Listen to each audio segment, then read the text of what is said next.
vimos lo relacionado con la eficacia, ineficacia de los derechos reales, la oponibilidad respecto de terceros, los supuestos en los que se había transmitido una cosa por persona que no era el propietario. Se trataba finalmente de una venta de cosa ajena, que en caso de que hubiera mediado algún tipo de falsedad o estafa, bueno, obviamente dicho acto iba a estar viciado de nulidad, y esa nulidad es absoluta, de modo tal que el acto es irrecuperable, no es susceptible de confirmación y no prescribe la acción de nulidad, o sea, es imprescriptible. ¿Por qué? Porque están en juego el orden público, las buenas costumbres, etc. Y por lo tanto, la nulidad puede ser declarada incluso de oficio por el juez en el solo interés de la ley. Pero al final de la clase les dije que bueno, que había un mecanismo de saneamiento que podía ser la convalidación, cuando quien enajena, no siendo titular, luego deviene serlo, es decir, por algún acto jurídico o alguna circunstancia como el fallecimiento de una persona, puede finalmente resultar ser titular del derecho transmitido, y por lo tanto esa transmisión, que en principio era absolutamente claudicante e inválida, recobra validez o cobra validez y quedaría convalidada por efecto de la figura de la convalidación. Y ahí surgió el interrogante que nos hicimos, si esa transmisión irrelevante, que no era oponible al verdadero propietario a quien le habían vendido la cosa a sus espaldas, era susceptible de ser remediada de alguna manera por la prescripción. La prescripción, no la prescripción liberatoria, es decir, no la prescripción extintiva de la acción de nulidad, en este caso, o de inoponibilidad o de oponibilidad, etcétera, cualquier acción. Estamos hablando de la prescripción en su faceta adquisitiva. Cuando digo en su faceta, me refiero a que en el fondo, si bien ahora están en parte tratadas de manera separada, la prescripción adquisitiva y la liberatoria son dos versiones de una misma institución. Por eso, cuando Vélez Sarsfield la trató allá en el Código, en las disposiciones comunes a los derechos reales o personales, decía en un artículo que era el 3947, que los derechos reales y personales se adquieren y se pierden por la prescripción. Y la prescripción es el medio de adquirir un derecho y de libertarse de una obligación por el transcurso del tiempo. Esa era la fórmula que empleaba Vélez Sarsfield, con la simple aclaración de que los derechos personales no se adquieren por la prescripción, solo los derechos reales, y cuando se habla de la extinción, bueno, para algunos lo que se extinguía era la exigibilidad, era la acción tendiente a hacerla exigible. Hoy vamos a concentrarnos en el instituto o en la figura de la prescripción adquisitiva como modo de adquirir, pero también me quiero referir a una norma del Código de Vélez Sarsfield muy olvidada por los autores, que era el artículo 3273, digo era porque está derogado. Después de consagrarse el 3270 la figura del nemo plus iuris y la máxima del nemo plus iuris, en el 3271 se habla de que esa norma, la del artículo anterior, el gran principio, no se aplica a las cosas muebles, y Vélez Sarsfield en la nota decía, que no se aplica porque en materia de mueble la posesión vale título, y en el artículo siguiente se hablaba de que las obligaciones del poseedor de una cosa mueble no pasan al adquirente, etcétera, o al nuevo poseedor. Pero el 3273 decía que cuando una persona ha transmitido un derecho que no le pertenece y que nada adquirió, se refiere a ese supuesto, decía ese artículo que se puede adquirir por prescripción la propiedad de un inmueble cuando se adquiere de un poseedor que no tenía una posesión en virtud de la cual se pudiera transmitir el derecho. Es decir, imaginemos que era un simple poseedor de mala fe, que no era el dueño y que luego le vendía al poseedor actual. Obviamente se trata de una venta de cosa ajena, y la adquisición es, como se denomina técnicamente, una adquisición a non domino, es decir, se adquiere de quien no es dueño. Por lo tanto, nada se puede adquirir en principio. No obstante, ya el Código de Vélez-Sarsfield decía que en estos supuestos absolutamente irrelevantes frente al verdadero propietario, a quien no se le podía oponer las consecuencias de esa venta, bueno, el adquirente bien podía llegar a adquirir la propiedad en virtud de la prescripción adquisitiva. Claro está, también podía adquirir la propiedad si el verdadero propietario viniera y ratifica la venta hecha por otro, en su nombre o invocándolo.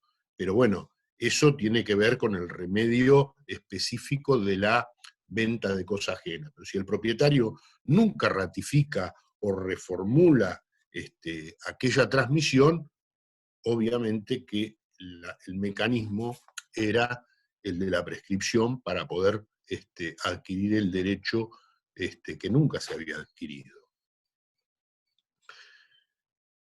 La prescripción es un instituto que ya lo conocemos desde el derecho romano. No voy a hacer mención de grandes antecedentes, pero sí una frase del jurisconsulto clásico Gallo que decía que la prescripción permite, o es una herramienta, o es un mecanismo que nos permite que la propiedad de las cosas no estuviera en una situación de incertidumbre durante largo tiempo.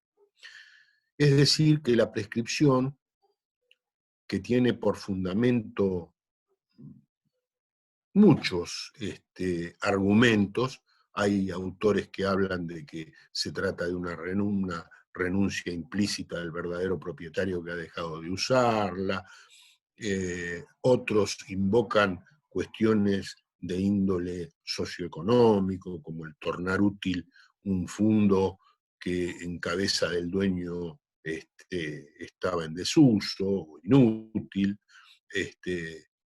pero en definitiva el verdadero fundamento de la prescripción adquisitiva son dos.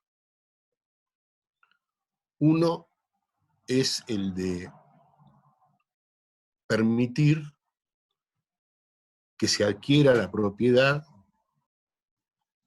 cuando el poseedor no tenía el derecho real de que se trate, es decir, es un modo de adquirir los derechos reales. Pero también, como decían autores como Josserand, Picard, la prescripción es también un medio de prueba de la propiedad. ¿Por qué un medio de prueba? Porque basándonos en aquel gran principio de que nadie puede transmitir a otro un derecho mejor ni más extenso que el que tenía recíprocamente, yo, actual poseedor, adquirente, para hacer valer mi derecho tengo que necesariamente apoyarme en el derecho de mi autor, es decir, de quien me lo transmitió. Y la entidad de ese derecho va a apoyarse a su vez en sus antecesores. Y así, en una suerte de carrera por el túnel del tiempo, pero regresiva, es decir, hacia atrás. Esto generaba algo que los glosadores denominaron la diabólica probatio, es decir, la prueba del diablo, o la prueba diabólica, porque para poder acreditar la verdadera entidad y virtualidad de mi derecho, yo tenía que ir hasta el infinito en la cadena de transmisiones buscando alguien que no era dueño o alguien que transmitió de manera irregular, etc. En cambio, con la prescripción, como decía Josserand, cierto número de años bastan, cierto número de años son suficientes. De manera que la prescripción, sobre todo por apoyarse en la posesión y por apoyarse en la publicidad de esa posesión, que se manifiesta, según vamos a ver, de manera pública, pacífica, continua, ininterrumpida, a título de dueño, es decir, se manifiesta exteriormente como la propiedad. Y esa situación que corre durante los largos años, los años que la ley designa, finalmente termina adquiriendo la verdadera estirpe de un derecho cuando antes no lo tenía. Esa es la idea de la prescripción, que se remonta, como les decía, al derecho romano y que se basa en el ejercicio de los poderes comprendidos en el derecho respectivo, en el derecho que se va a adquirir. Porque cuando yo voy a adquirir, por ejemplo, el dominio, que es el más paradigmático caso, bueno, durante largos años me comporto como el verdadero propietario. De modo que esa posesión se revela frente a terceros, frente a todos, como el ejercicio del derecho que finalmente voy a adquirir. Quiere decir que la prescripción asegura un valor, tiene un sentido axiológico, y ese valor es el valor de la seguridad jurídica.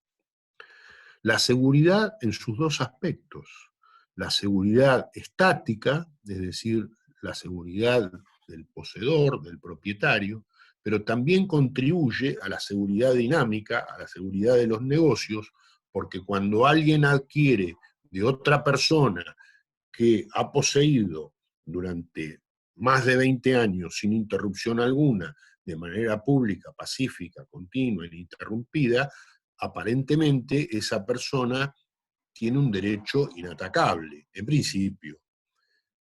De modo tal que si yo adquiero válidamente de esa persona que era capaz y podía enajenar, en principio estaría cubierto. Esta es la contribución que la prescripción le hace a los derechos reales y a la consolidación de adquisiciones irregulares. Cuando digo consolidación, no digo que antes habían sido adquiridas válidamente. Al contrario, digo que habían sido adquisiciones irregulares, a veces absolutamente claudicantes, inválidas, de modo que la prescripción viene a remediar todas estas cuestiones. ¿Cuáles son las dos versiones de esta prescripción adquisitiva? Las dos versiones son la llamada prescripción breve y la prescripción larga. La prescripción breve requiere, hoy, en la actualidad, además de los elementos propios de toda prescripción adquisitiva, que son posesión y tiempo, esos son los dos elementos que naturalmente resultan insoslayables en toda figura de la prescripción adquisitiva. Posesión y tiempo. Después vamos a ver cuáles son las características de esa posesión y cuánto o cómo tiene que desarrollarse ese tiempo. Pero en principio, a estos dos elementos se le agregan otros para emplear o encuadrar una u otra de las modalidades. Está la prescripción breve. La prescripción breve, además de la posesión y del tiempo, requiere de dos elementos que le son característicos, que son el llamado justo título y la buena fe. Y en la prescripción larga, obviamente, no hay necesidad de título ni de buena fe. El poseedor de mala fe puede acceder a la titularidad del derecho real sin necesidad de título y buena fe, pero obviamente cumplimentando una posesión que se prolongue durante un plazo mucho más largo que en el supuesto de los inmuebles son 20 años, mientras que en la prescripción breve son 10. Ahora vamos a ver qué pasa con la posesión, vamos a analizar cada uno de los elementos característicos de la prescripción adquisitiva y luego vamos a ir a cada una de sus dos categorías. Voy a tratar de ser fiel al código para no recurrir siempre al código de Vélez-Sarsfield, porque como este es un tema en donde ha habido algunas diferencias, no muchas, pero sí algunas, entonces no quiero apartarme de la letra del código. Hay un detalle que quería darles, que era la llamada naturaleza jurídica de la prescripción. La prescripción adquisitiva es un modo originario. ¿Por qué? Porque el derecho del prescribiente no se apoya en ningún derecho de ningún antecesor. La prescripción adquisitiva, en sus dos versiones, es un modo originario porque la ley rescata a la posesión y al tiempo, con algunos otros ingredientes que vamos a ver, y le confieren la titularidad de un derecho real a quien hasta ese momento no lo tenía. Entonces, se trata de un modo originario, y si bien para algunos hay ciertas dudas respecto de la prescripción breve, según vamos a ver, el carácter originario no se ve conmovido en el ámbito de la prescripción breve. ¿Qué dice el código al respecto? ¿Qué es la prescripción adquisitiva?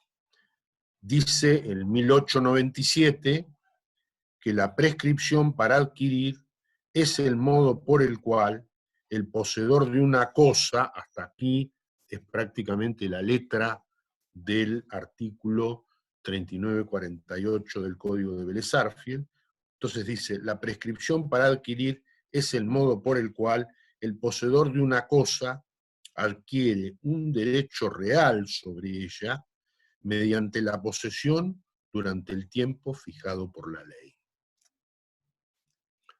Como les decía, hay dos elementos, posesión y tiempo. Y si ustedes quieren agregarle un tercero, ese tercero es la ley, porque solo la ley rescata esos dos elementos para atribuir la titularidad de un derecho real al prescribiente.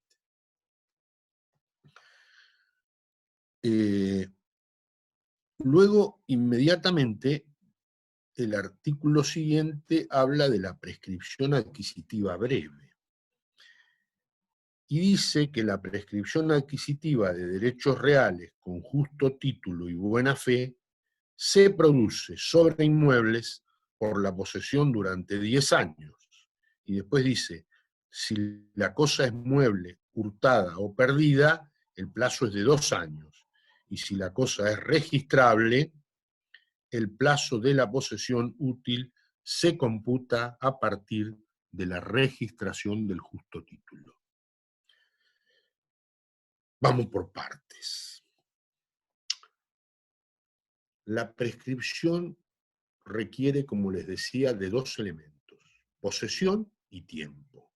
Vamos a ver cuáles son los recaudos de esta posesión que se dan en ambas categorías, según vamos a ver, aunque a una luego se le van a agregar algunos ingredientes. Para ello vamos a tener que referirnos al artículo 1900, que dice que la posesión para prescribir debe ser ostensible y continua. Aquí tengo que referirme a algunos antecedentes, no del derecho romano, pero sí antecedentes de orden legislativo. Discúlpenme, pero se me enfriaba el café. Porque hay una evolución que en algún momento sufre un corte y luego en parte es rescatada y en parte no. En el Código de Vélez Sarsfield, la posesión apta para prescribir era una posesión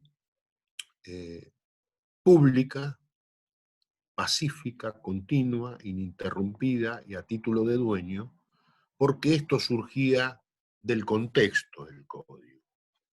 No voy a citarle las normas del código para no confundirlo. Estamos hablando de un código derogado que nos sirve de antecedente. Pero en el año 1998 se elabora un proyecto de unificación de la legislación civil y comercial que se traduce en el llamado Proyecto del 98. Ese proyecto elimina la posesión viciosa, porque dice que es obsoleto, que los vicios se purgaban, que había una discusión acerca de cuándo se purgaban, si eran de manera inmediata, por ejemplo, en el caso de la posesión clandestina o el vicio de la clandestinidad, cuando ésta se hacía pública, o si se requería de un año, y además los vicios eran relativos, de modo tal que su presencia, dice la exposición de motivos, la de los vicios, ¿no?, era casi fantasmal. Bueno, era bastante duro con un régimen que nos venía desde la época del derecho romano, no era un invento de Vélez Sarsfield, ni mucho menos.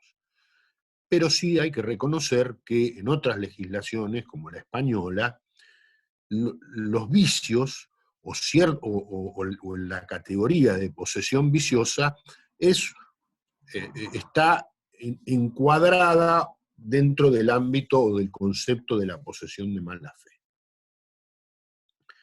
El código vigente toma una parte del código del proyecto del 98 y otra parte del código de Vélez Sarsfield. El proyecto del 98 decía que la posesión apta para prescribir debe ser ostensible y continua. Lo mismo que dice este 1900 que acabamos de leer. Pero por otro lado, rescata del código de Vélez Sarsfield, según hemos visto, la categoría de la posesión viciosa. Entonces hay un aspecto grave, por cierto, que a este código se le pasó por alto, como también se le pasó por alto al código o al proyecto del 98. Me refiero a la necesidad de que esa posesión, además de ser ostensible, es decir, pública, manifiesta, patente, y continua, es decir,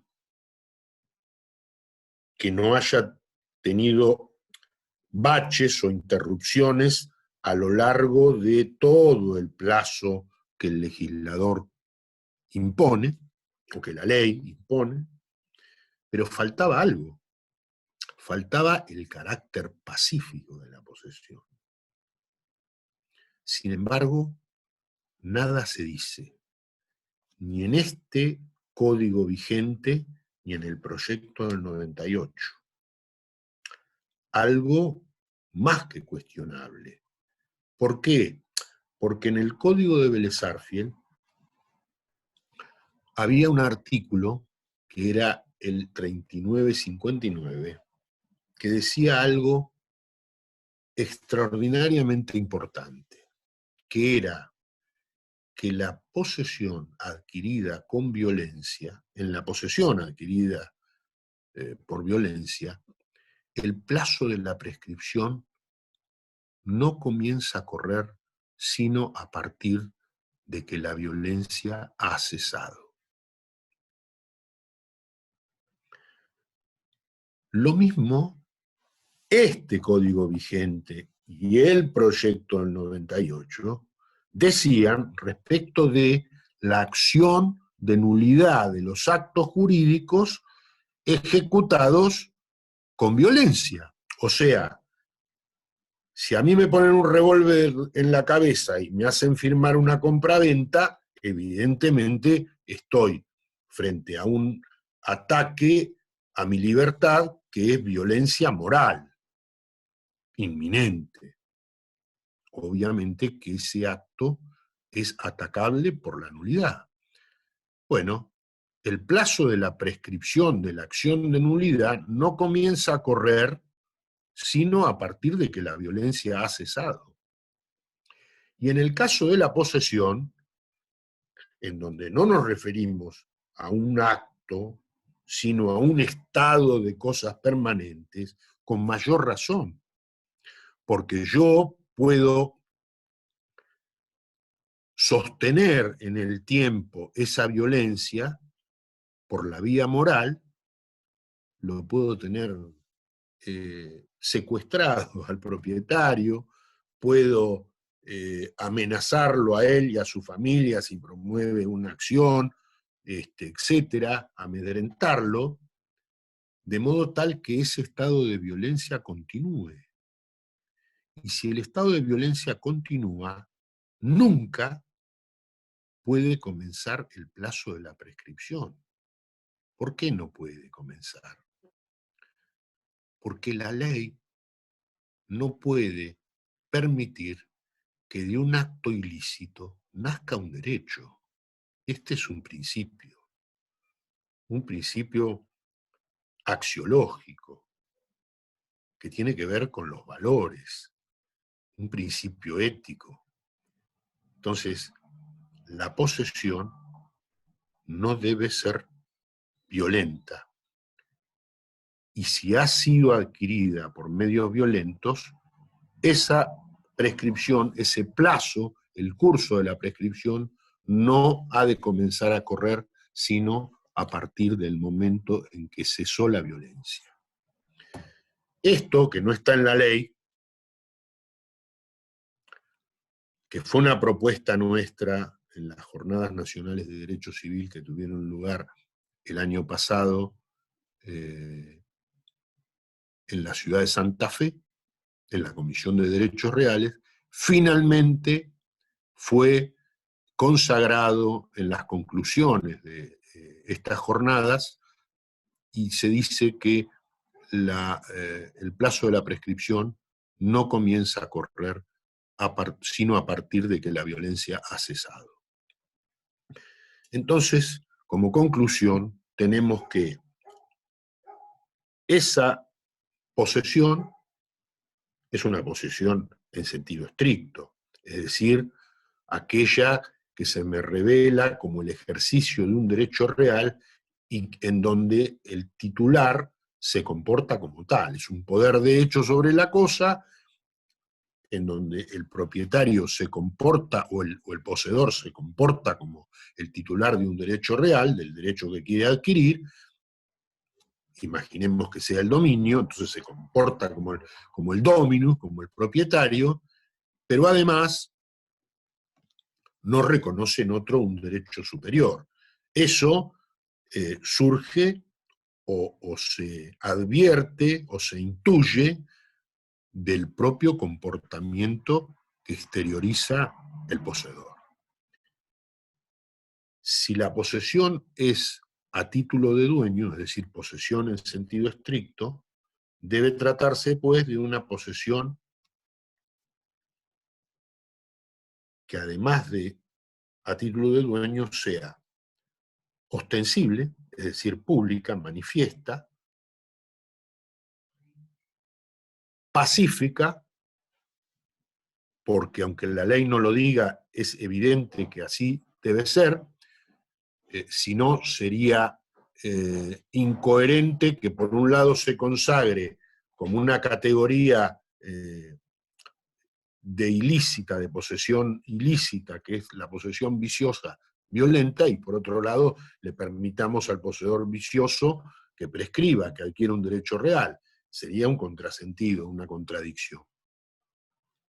Y por último, debe ser continua, es decir, debe manifestarse de manera inalterable, de manera que no sea, que no tenga baches y que sea ininterrumpida durante todo el término legal. Esas son las condiciones de la posesión para todas las prescripciones, es decir, para la prescripción breve y para la prescripción larga. Para la prescripción breve, además, se requiere justo título y buena fe. Y ahora vamos a ver de qué se tratan estos dos elementos.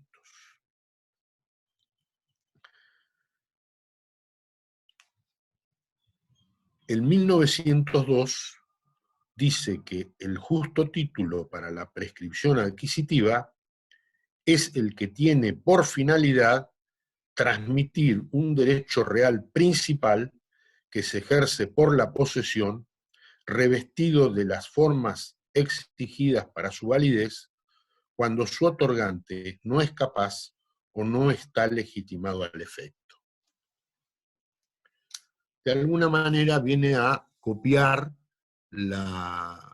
o a transcribir la fórmula que el artículo 4010 del Código de Vélez-Sarsfield consagraba. Pero aquí merece alguna aclaración todo este cúmulo de requisitos para que sepamos identificar lo que es el justo título. En primer lugar, cuando hablamos de justo título, hablamos de un acto jurídico. El ejemplo de Vélez-Sarsfield que daba en la nota a ese 4010 era el pago, es decir, cuando hay una entrega de bienes, un pago por entrega de bienes, una dación en pago, como se llama, en ese caso, ese es un título idóneo para transmitir la propiedad, pero también lo es la compraventa, la donación, la permuta, etc. Es decir, todos esos actos que por su naturaleza jurídica tienen idoneidad, son susceptibles para transmitir el derecho de que se trate. Pero además, ese acto, además de ser idóneo, desde el punto de vista sustancial, debe estar revestido de todas las solemnidades que la ley establece para esa índole de acto. Así, por ejemplo, si estamos en presencia de una compraventa inmobiliaria, el cumplir con las solemnidades, con las formas del acto, con la instrumentación del acto, tienen que ver con la exigencia de la escritura pública. Si relacionamos esto con el concepto de título suficiente, nos vamos a encontrar con que el título suficiente también es desde el punto de vista sustancial, es un acto jurídico idóneo, un contrato, un negocio jurídico, que por su naturaleza es traslativo, o permite, o da causa a la transmisión, y por otra parte, un título suficiente en sentido formal y ahí sí aparece el continente del acto, la forma, en este caso la escritura pública, el instrumento. Quiere decir que, mirado el justo título en comparación con el título suficiente, bien podríamos decir que el justo título objetivamente se me representa como un título suficiente. En apariencia, desde el plano objetivo, el justo título es un título suficiente, sustancial y formalmente apto. ¿Y cuál es el problema del justo título? El problema del justo título está en la persona de quien lo otorga. ¿Qué pasa con esa persona? Esa persona o no era capaz o no era el propietario. Es decir, o no tenía capacidad o no tenía legitimación. Y aquí nos encontramos con los dos aspectos que rodean al título suficiente, pero que son concernientes a la persona o a las personas. En este caso, uno es la falta de capacidad y el otro es la falta de legitimación. No era el propietario, no era el titular del derecho y por lo tanto nada puede transmitir. Visto así, entonces podríamos decir que el título, el justo título, es un título objetivamente suficiente desde el punto de vista sustancial y formal, pero sin consideración de la persona de quien emana, haciendo abstracción de las condiciones de la persona de quien emana. ¿Por qué? Porque el vicio está en el sujeto. O no era capaz, o no era el propietario. Claro, el justo título se parece al título suficiente, es un título suficiente desde el punto de vista objetivo, en apariencia, se me revela como tal, pero no es suficiente en su otorgante, porque no era capaz o no era el propietario.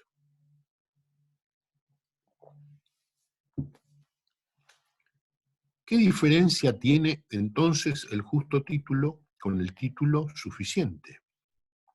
El título suficiente es un título que reúne estas dos condiciones objetivas, idoneidad, formalidad o solemnidad, pero también hay capacidad en el sujeto y hay legitimación en el sujeto. En el justo título, algunos de estos dos elementos no están. Es decir, hay un vicio en la persona del transmitente. ¿Qué diferencia hay entre el justo título y el título putativo? Pregunta que me hizo un alumno o una alumna en alguna clase pasada y yo postergué para esta. La respuesta es que el título putativo no es un título verdadero. El título putativo es un título aparente, pero que en realidad no tiene virtualidad jurídica. Los ejemplos eran el del legado que había sido revocado por el tío, el de la posesión que basada en un título se corresponde con otra cosa diferente de la poseída. Entonces, en rigor, en el título putativo hay un error implícito. Hay un acto aparente que no tiene validez, que no tiene virtualidad jurídica, y sin embargo, esa apariencia le sirve al poseedor para creer que su posesión es legítima, y por eso la ley lo rescata y dice, este poseedor que incurrió en un error de hecho excusable, basado en la apariencia de un título, es un poseedor de buena fe. Es ilegítimo, pero es de buena fe. Bueno, ese título putativo aparente que sirve para calificar al poseedor como de buena fe, no me sirve para la prescripción. ¿Por qué? Porque no es un título verdadero. Cuando digo que el justo título, además de tener la idoneidad sustancial y la idoneidad formal, debe ser verdadero, también estoy excluyendo no solamente a los títulos putativos, estoy excluyendo a los títulos falsos. Cuando alguien falsificó una escritura pública, en ese caso, la formalidad, la solemnidad, torna al título en insuficiente a los fines de la prescripción. No es justo título porque la escritura falsa no reviste de las solemnidades que la ley requiere. Ahora vamos a hacer una distinción. Incluso es una distinción que surge del propio Vélez Sarsfield. En la escritura falsa, esa falsedad puede ser referida a las formas extrínsecas o a las formas intrínsecas. La falsedad que se corresponde con las formas extrínsecas es una falsedad material. Hay una alteración, adulteración o reemplazo de un documento auténtico por uno falso, apócrifo. La falsedad material lleva a que el justo título no sea tal, porque no reviste de las formalidades que la ley establece. Por lo tanto, la escritura falsa, el instrumento falso, no es justo título porque no reviste de las solemnidades que la ley establece. ¿Y qué pasa con las formas intrínsecas? Aquellas que son meras adulteraciones, no ya en la materialidad del instrumento, sino en su tenor, en su contenido. Por ejemplo, cuando hay una sustitución de persona. Juan viene con el instrumento o con el documento de identidad de Pedro.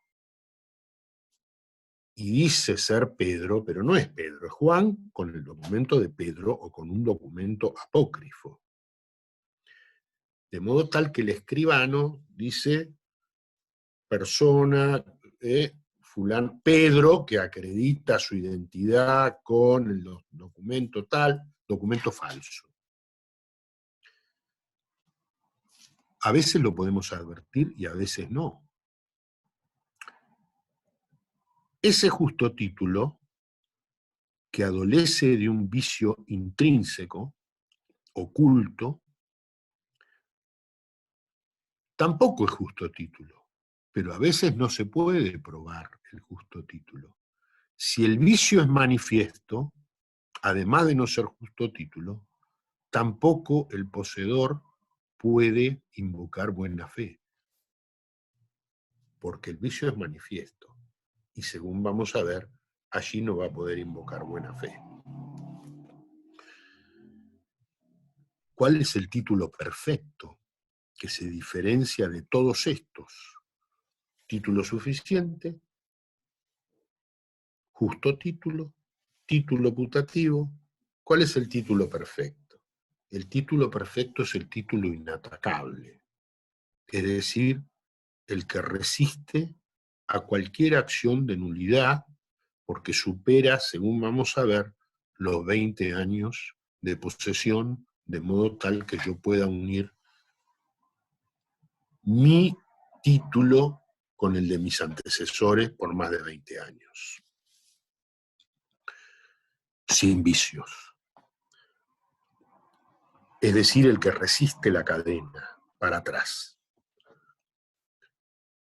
Hay un detalle que les quería decir, y este se refiere con el tema de la buena o mala fe. ¿En qué consiste la buena fe? Fíjense que el legislador dice en este mismo artículo que la buena fe requerida en la relación posesoria consiste en no haber conocido ni podido conocer la falta de derecho a ella. A ver cómo. La buena fe requerida en la relación posesoria consiste en no haber conocido ni podido conocer la falta de derecho a ella. Es decir, que el poseedor crea, obviamente en virtud de un error de hecho esencial, indudable, insospechable, etcétera, etcétera, que no se tenía derecho a la posesión, porque había un vicio. Bueno, me gustaba más la definición que daba de buena fe el código, el código de Vélez Sarsfield en el artículo 4006, que era más contundente. Decía que era la creencia sin duda alguna del poseedor de ser el exclusivo señor de la cosa. Es decir, había una convicción por parte del poseedor de creerse dueño. Y en la nota, citando a su fuente, que era la legislación española, transcribía un párrafo de las partidas y decía en castellano antiguo que la buena fe consiste en creer que se adquiere de quien era dueño y podía enajenar, es decir, ignorando que el transmitente o no era capaz, o no era titular del derecho, o no era capaz para transmitirlo. Pero bueno, el codificador actual creyó conveniente otra fórmula, soslayó la de Vélez Sarsfield, y ahora tenemos esto. Ahora hay que tratar de discernir cuál es su significado, y es lo que estamos tratando de hacer.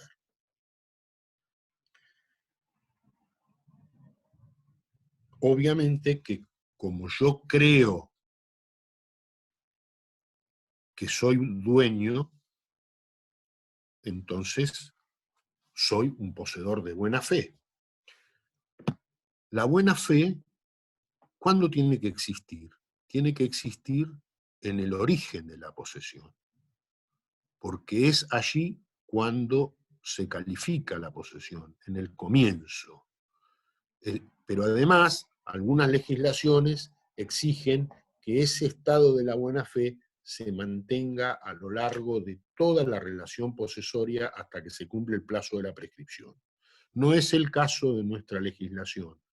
Basta que la buena fe haya existido al comienzo de la posesión. Los romanos tenían una frase, creo que se las dije, cuando vimos la calificación de la posesión, que decía, mala fides superveniens non nocet. La mala fe sobreviniente no perjudica. Ahora que sabemos lo que es justo título y buena fe, podríamos ver algunos otros detalles. Por ejemplo, que como yo voy a oponer cuando cumpla el plazo de 10 años mi derecho, el dominio que he adquirido, lo voy a tener que oponer a terceros, en ese caso entonces necesariamente voy a invocar ese justo título. Y ese justo título tiene que haber estado inscripto. Si el justo título no estaba inscripto, no comienza a correr el plazo de la prescripción. Es más, se presume en este caso que es desde la fecha de la inscripción que se posee. Esto es lo que básicamente exige en cierto orden de cosas. ¿Por qué? Porque al final del artículo dice que cuando se trata de cosas registrables, la buena fe requiere el examen previo de la documentación y constancias registrales, así como el cumplimiento de los actos de verificación pertinente establecidos en el respectivo régimen especial. ¿Qué quiere decir esto? quiere decir que si yo quiero prescribir un automotor, quiero acceder al dominio, aunque no lo tenga, primero, mi derecho debe estar inscrito. No puedo prescribir en contra de las constancias del registro. En este caso, yo debo haber obtenido mi emplazamiento registral aun cuando no sea el verdadero titular. Pero además, para poder invocar buena fe, tengo que haber cumplimentado ciertas pautas que me exige la transferencia de los automotores, en este caso. Verificar que el número de chasis y el número de motor sean los correctos y que se corresponden con las constancias del título y con las constancias del registro, y que no hayan sido adulterados o suprimidos o alterados de alguna manera. Estas son las diligencias que este último párrafo me exige el código nuevo. Con lo cual, bueno, en esto no lo podemos criticar, porque está bien la exigencia. Y en el artículo siguiente se consagra lo que ya les comenté acerca del comienzo de la posesión. En 1903 dice, se presume, salvo prueba en contrario, que la posesión se inicia en la fecha del justo título o de su registración, si ésta es constitutiva. Pero después vamos a ver que, si bien la posesión es en la fecha del justo título, como esa posesión o esa prescripción, el plazo no comienza a correr desde la fecha de la registración, en realidad la instancia útil, el acontecimiento útil a los fines de la prescripción adquisitiva es la registración del justo título o de la inscripción en el caso de las inscripciones constitutivas. Quiero volver ahora sobre dos aspectos. El primero, sobre el justo título. El justo título, entonces, debe ser idóneo, o sea, que conforme su naturaleza sea un título sustancial y formalmente apto para adquirir o transmitir la propiedad. El defecto estaba en la persona. Debe ser verdadero, no puede tratarse de un título falso. Debe estar inscripto, según hemos visto, el justo título. Y además debe reunir todos los elementos formales del caso, es decir,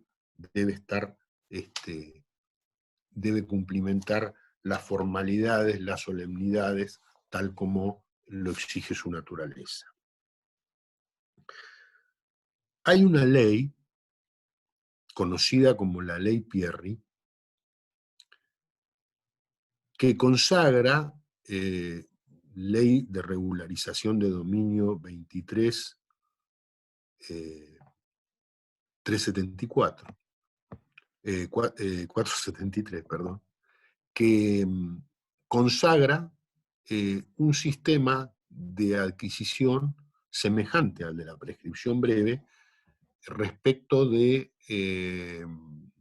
cosas que se poseen en virtud de una adquisición irregular. Generalmente es un boleto, sesiones de boleto, etc.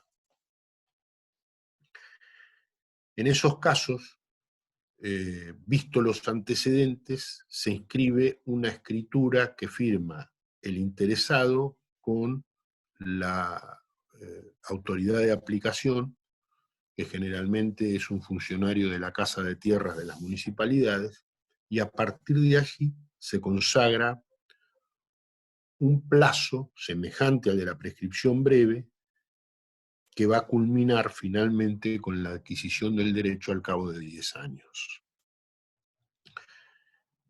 Algunos dicen que esa inscripción de este instrumento público es un justo título. En realidad no lo es, pero es evidente que cumple una función semejante. ¿Por qué no lo es? Porque tal como lo decía Vélez Sarsfield, del justo título y su apariencia, es decir, su objetividad suficiente, no los vicios de la persona, objetivamente suficiente, ese justo título conlleva la presunción de buena fe. ¿Por qué? Porque yo baso mi creencia en la idoneidad del justo título emanado de quien creo dueño y que podía enajenar, porque no pude conocer la irregularidad o el vicio en la persona de mi transmitente, de mi causante. Bueno, en ese caso, el justo título da lugar a una presunción de buena fe. Y la inscripción de la llamada escritura de relación que está prevista en el artículo 6 de la ley, en modo alguno hace presumir la buena fe. Es otro el sistema, es otra la finalidad, se trata de una tutela a viviendas sociales, de escaso valor económico o hasta cierto valor, y también ahora se incluye el amparo de ciertos sujetos como agricultores respecto de su vivienda familiar. Esta es la finalidad, ese es el destino que tiene que tener la vivienda para encuadrar en las previsiones de esta ley. Pero ustedes la tienen en el programa y yo quería de alguna manera relacionar la llamada ley Pierri con la prescripción breve, como lo hacen muchos autores. Por ejemplo, en el caso de Gregorio Dillon, no hace mucho que falleció, era una gran persona y un muy buen jurista, él decía que con la ley Pierri había nacido un justo título, otro tipo de justo título, pero justo título al fin. Y bueno, los autores en su mayoría no compartían ese criterio, otros sí, como López de Zavalía, que es uno de los autores de la ley. El resto decíamos que el justo título es otra cosa, la naturaleza jurídica del justo título es diversa, esta escritura que se inscribe no es justo título ni en su naturaleza jurídica ni en su génesis, no obstante lo cual cumple una función semejante. Ahora vamos a lo que había quedado pendiente, que era el carácter originario de la prescripción breve. La prescripción breve también es originaria en cuanto a su adquisición. Hay algunos autores que dicen, y bueno, pero si lo que estoy haciendo es consolidando un justo título que era inválido y que ahora la ley me lo valida. La ley no rescata el justo título. La ley rescata una posesión que se manifiesta obviamente a título de dueño, de manera ostensible, continua, pacífica, y que se extiende a lo largo de 10 años. Y es la ley la que le atribuye el derecho al prescribiente. No es el acto al que denominamos justo título. El acto al que denominamos justo título es el presupuesto que la ley le exige al poseedor para que su posesión, sumada a su buena fe, le permita acceder al dominio. Es un título originario que emana de la ley, no del transmitente, que en la mayoría de los casos no era el verdadero dueño y por lo tanto nada podía transmitir. En la prescripción larga las cosas son más simples. ¿Por qué son más simples? Porque ahí solo se requiere posesión pública, pacífica, continua, ininterrumpida, obviamente a título de dueño, y una simple mala fe. Si la posesión comenzó siendo viciosa, hasta que no cese la violencia o se haga ostensible, esa prescripción no comienza, el plazo de la prescripción no comienza a correr. Pero ahora vienen dos cuestiones que merecen algún tipo de comentario. Me refiero a dos artículos polémicos. La doctora Hayton era partidaria de considerar que la prescripción breve consolidaba el título del prescribiente, es decir, consolidaba la adquisición hecha con justo título. De modo que la sentencia tiene carácter retroactivo, la sentencia que declara la prescripción, la sentencia es declarativa, no constitutiva. El derecho no nace con una sentencia en un eventual juicio de prescripción adquisitiva o de reivindicación en donde se le opone la excepción de prescripción adquisitiva. No. La adquisición tiene lugar cuando se cumple el plazo legal, sea el de 10 años en la breve, sea el de 20 en la larga. Ahí, el día que sopla las velitas de los 10 o los 20 años y la posesión cumple años, ahí tiene lugar la adquisición. Después, el derecho, la prueba del derecho, ahí es otra cosa. Es una cuestión de prueba, como en todos los casos. A veces hay un instrumento, a veces hay pura posesión, pero es una cuestión de prueba. La adquisición tuvo lugar cuando se cumplió el plazo legal. La prueba de esa adquisición se ventilará y se producirá eficazmente o no en el juicio.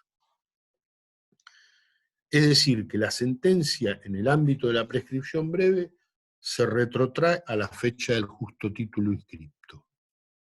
Y en el caso de la prescripción larga, ahí no, ahí opera para el futuro. ¿Cómo que opera para el futuro? Eso es lo que dice la ley.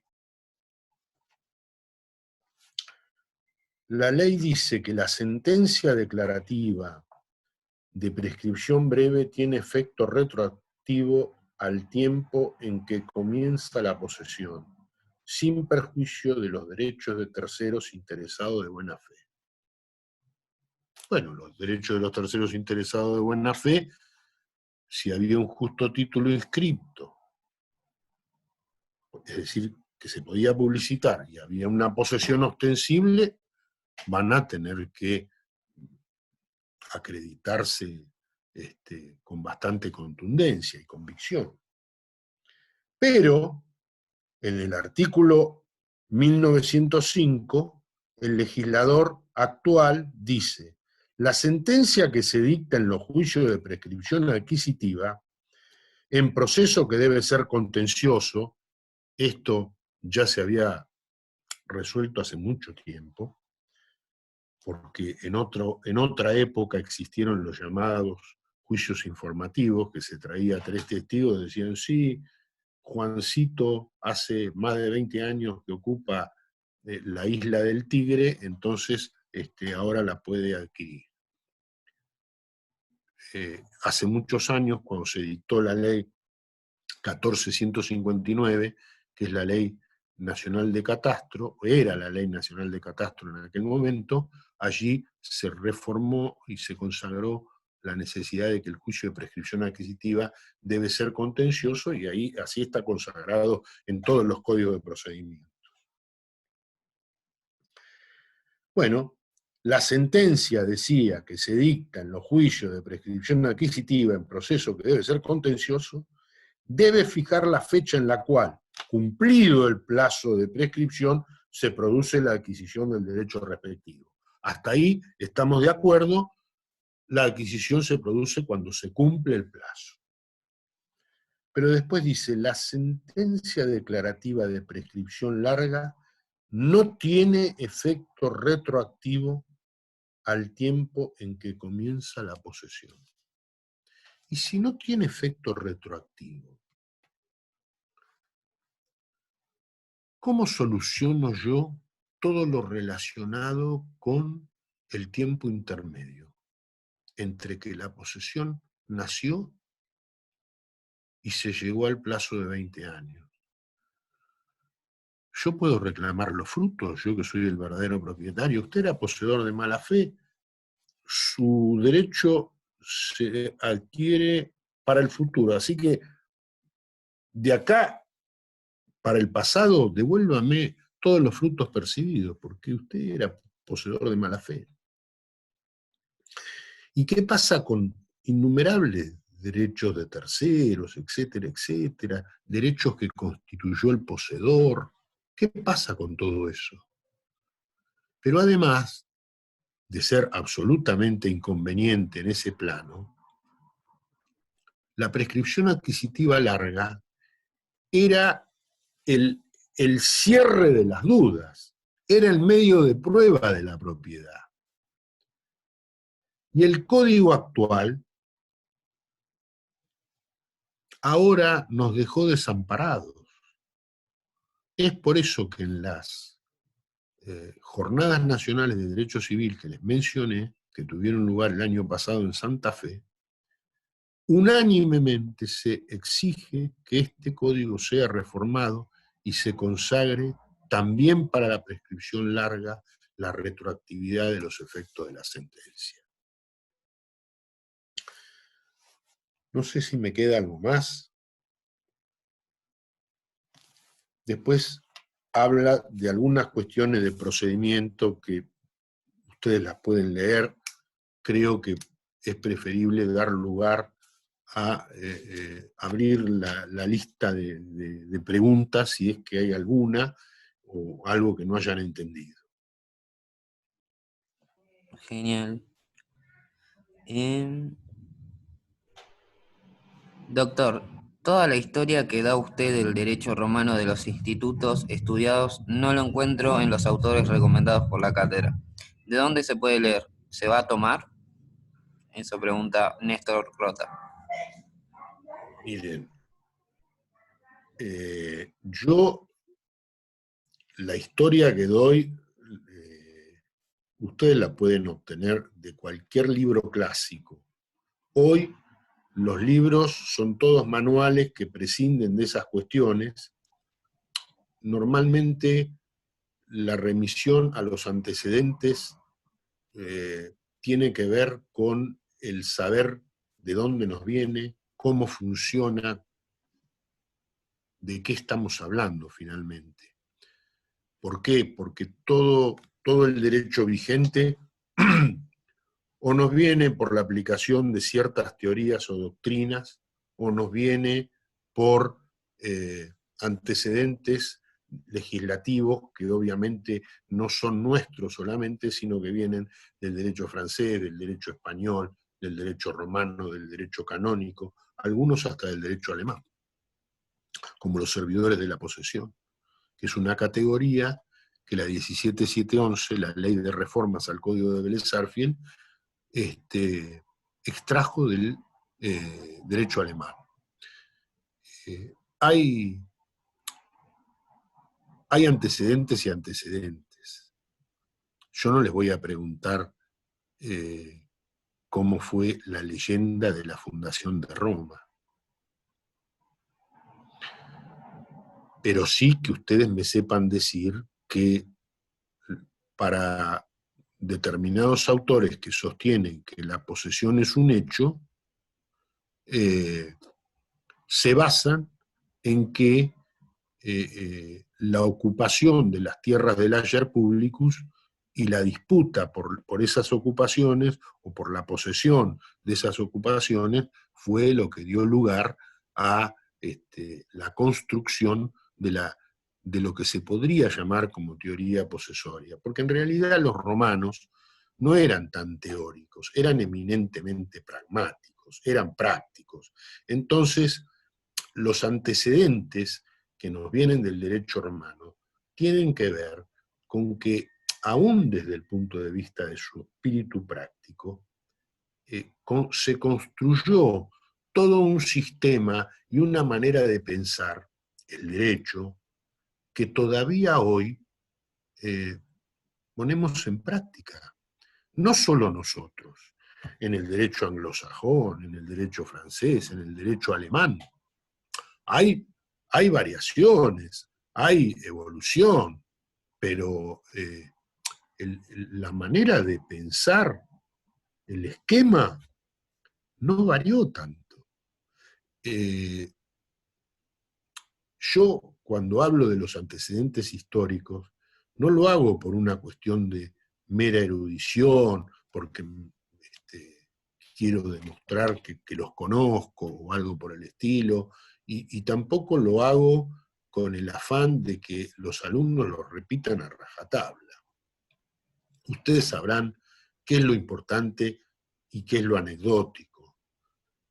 La idea es que ustedes, a través de esos antecedentes, puedan conocer las instituciones que nos rigen de manera que puedan relacionar. En el derecho existe lo que se llama pensamiento jurídico complejo. Ese pensamiento jurídico complejo, imagínenlo como una regla de tres compleja. Bueno, nada más que entre instituciones jurídicas. Ustedes nunca van a encontrar, muy difícilmente van a encontrar un caso, sea visto desde el plano de la profesión o desde la magistratura, puramente de derechos reales, o puramente de contratos, o puramente de obligaciones, o puramente de familia o de sucesiones. No, van a encontrar un caso en donde van a aparecer elementos de parte general, la capacidad de las partes, el estado de familia, cuestiones relacionadas con la titularidad de derechos reales, de derechos creditorios, si hubo algún fallecimiento en el medio, y todo eso hay que saber relacionarlo. Y para poder relacionar el derecho, lo tenemos que pensar y tenemos que saber manejar sus figuras, sus instituciones, porque está todo ahí. Está todo ahí. De modo que no es cuestión de repetir el texto de turno. A mí una vez alguien, no voy a decir quién, me dijo: ¿por qué no hacen las 500 preguntas, las 200, las 300 preguntas de la materia y sus respectivas respuestas? Así los alumnos pueden estudiar por eso. Y yo le contesté: si nosotros hiciéramos eso, en primer lugar, no es necesario que vayamos a dar nunca más una clase. Pero además, tampoco va a ser necesario que abran las puertas de una universidad. No sé si con esto contesté. Genial. No respondió todavía de vuelta, pero si quiere le leo la siguiente pregunta. ¿Sí? Abril Guidoni, ¿podría dar un ejemplo de justo título? Kipper da como ejemplo títulos materialmente falsificados, poderes falsos, testamentos apócrifos. ¿Estarán bien? Pregunta Rizzo. Por supuesto, el título falso no es justo título porque no reviste las solemnidades y no es un título verdadero. Obviamente que a veces el falsificador lo hace de una manera tan perfecta que se le pierde de vista al más avesado investigador. Pero en realidad el justo título es un título falso, no es un título falso, tiene que ser un título verdadero. Por eso el título putativo carece de eficacia frente a la prescripción breve. Otros hablan, por ejemplo, del boleto de compraventa. El boleto de compraventa es un instrumento privado, por lo tanto, contiene en ese instrumento un contrato, pero si bien el contrato, imaginemos que podría ser una compraventa definitiva, para otros no, para otros es un contrato preliminar, no reviste de las solemnidades que la ley establece. Entonces es como decía Vélez Sarsfield en una nota al artículo 4012, que un título desnudo de las formas exigidas por la ley, nada puede probar. y mal puedo yo creerme propietario o titular de un derecho basado en un título que no está revestido de las formas, como el caso de un boleto de compraventa. Los ejemplos de justo título son todos los títulos traslativos, títulos suficientes desde el punto de vista sustancial, compraventa, permuta, donación, una sociedad cuando se atribuye, se aporta en propiedad un bien, el legado, el pago, son todos actos jurídicos que desde el punto de vista de su naturaleza tienen por fin inmediato la transmisión y la constitución de un derecho real. Y esa finalidad, me refiero, es la causa fin, la que sirve de fuente a la verdadera constitución del derecho, que es la tradición. Bueno, es el título suficiente, sustancial y formalmente cumplimentado. ¿Dónde está el problema? ¿A dónde está el vicio de ese justo título? No en la naturaleza del acto, no en la forma, sino en la persona de quien Yo emana. te digo que los que ¿Por qué? entregaron ahora Porque para el no era parcial, capaz o no era el propietario. del parcial se entregaron esos dos trabajos prácticos.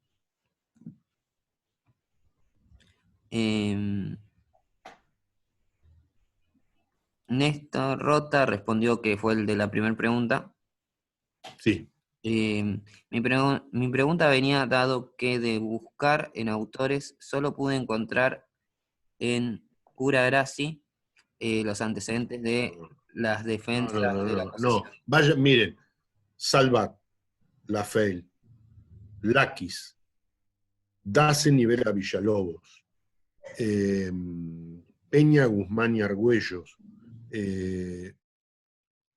hay, ya les nombré 5, hay diversos autores que consagran y que se refieren a los antecedentes de estos institutos de una manera acabada.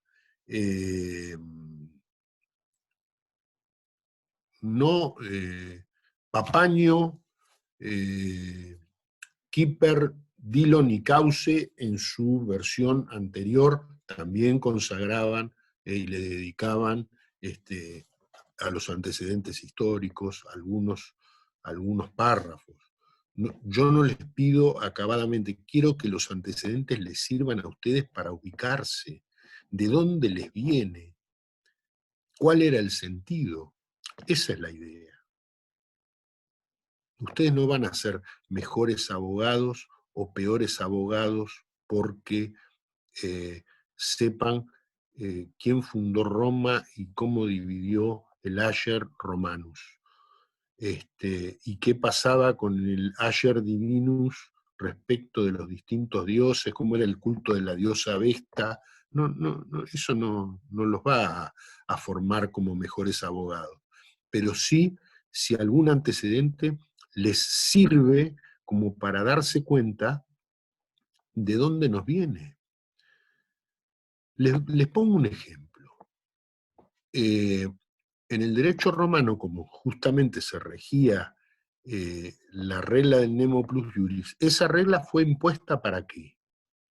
Para que en la puja por la propiedad de la cosa entre el verdadero propietario y el poseedor de buena fe, la ley rescataba al verdadero propietario y el poseedor, por más buena fe que tuviera, sucumbía en su posición jurídica frente al verdadero propietario. Esto, en materia de inmuebles, era entendible porque los inmuebles están ahí. Pero en materia de muebles, la cuestión se complicaba, sobre todo con el comercio, porque las cosas muebles, por su naturaleza, son las que pueden ser llevadas de un lugar a otro. Entonces, en materia de muebles, que se podían ocultar, trasladar, etcétera, etcétera, era como que todos los muebles estaban en libertad condicional, bajo sospecha. De modo que recién en el derecho justinianeo se fijó un plazo de 3 años para que cualquiera pudiera reivindicar una cosa mueble. Mientras tanto, siempre el verdadero propietario o quien se decía tal podía reivindicarlas, lo cual era una locura, porque uno tenía que estar 3 años bajo sospecha de saber si lo que había comprado venía del verdadero propietario o de otro diferente. Entonces, esto recién pudo solucionarse en el derecho francés cuando surge la famosa regla de la posesión vale título. En materia de muebles, dijeron los franceses, la posesión vale título. Claro está que después fue acotado a las cosas adquiridas por título oneroso, a las cosas poseídas de buena fe, y obviamente que no fueran robadas o perdidas. Entonces, si uno no conoce el antecedente, no sabe por qué hoy la posesión o el subadquirente de cosas muebles puede estar a resguardo de la reivindicación del verdadero propietario. Entonces, la idea de los antecedentes radica en eso, en saber por qué, nada más. Genial. Nos quedan 5 minutos. Hay una sola pregunta más, no sé qué tan larga será. ¿La subasta judicial es un modo derivado, ya que es una venta forzada? Hay una gran discusión. La subasta judicial, hace muchos años una vez di una charla sobre este tema en un congreso. La subasta judicial era tratada por Vélez Sarsfield como un supuesto de venta forzosa, como venta, como acto privado, como una compraventa. Y hay otros autores que dicen que no, que la subasta judicial no es una venta forzosa, es un acto jurisdiccional que emana por una disposición del juez en el marco de un proceso. Esto da lugar a que hay quienes sostengan que se trata de un verdadero título o adquisición originaria. Pero también debo reconocer que en el caso, por ejemplo, de los impuestos y de las expensas, a veces las obligaciones del propietario anterior se trasladan al comprador. Por lo tanto, deben ser satisfechas en el acto de la subasta, porque la venta viene con deuda. Entonces, para algunos, no sería tan originaria esa adquisición. Y la verdad es algo cuestionable. Yo creo que es originaria.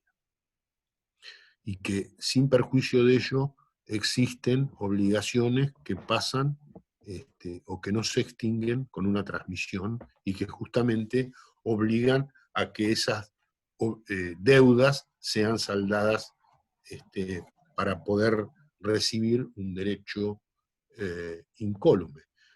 ¿Qué pasa cuando el inmueble transmitido o que se subasta viene con un gravamen, con una hipoteca, por ejemplo?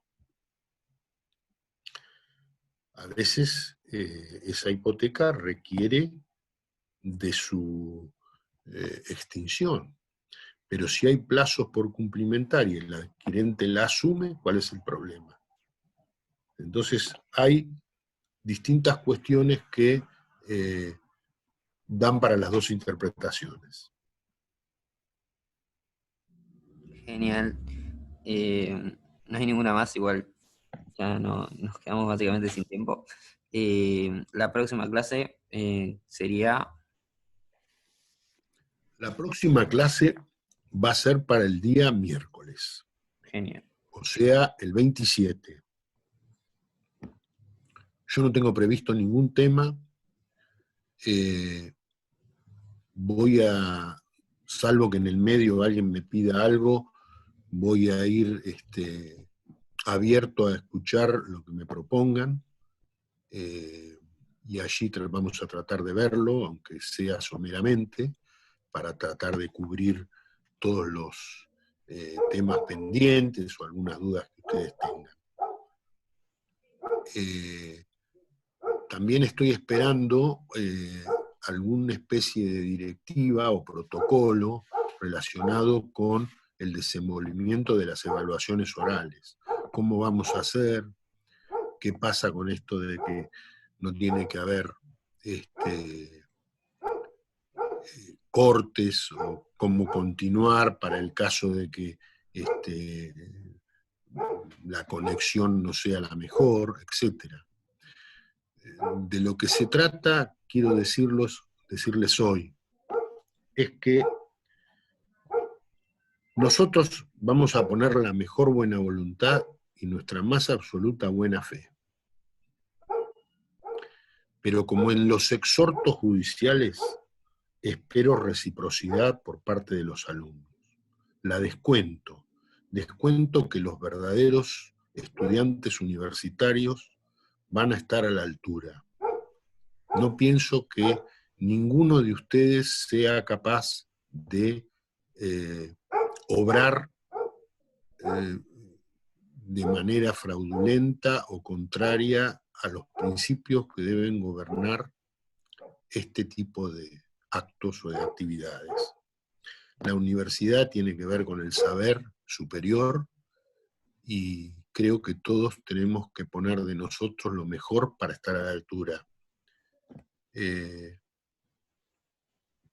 Traicionar, trampear esos nobles principios, creo que no está bien para ninguno. ¿Mm? Así que el miércoles 27 a las 5, si les parece bien, voy a estar para lo que me pidan. ¿Mm? Genial. Así que bueno, tengan buenas tardes. Hoy es el aniversario del Cabildo del 22 de mayo. En el Cabildo del 22 de mayo comenzó a gestarse de manera cierta la revolución, y en ese cabildo hubo 2 abogados que fueron los verdaderos héroes de esa jornada. Uno fue Castelli y otro fue alguien no muy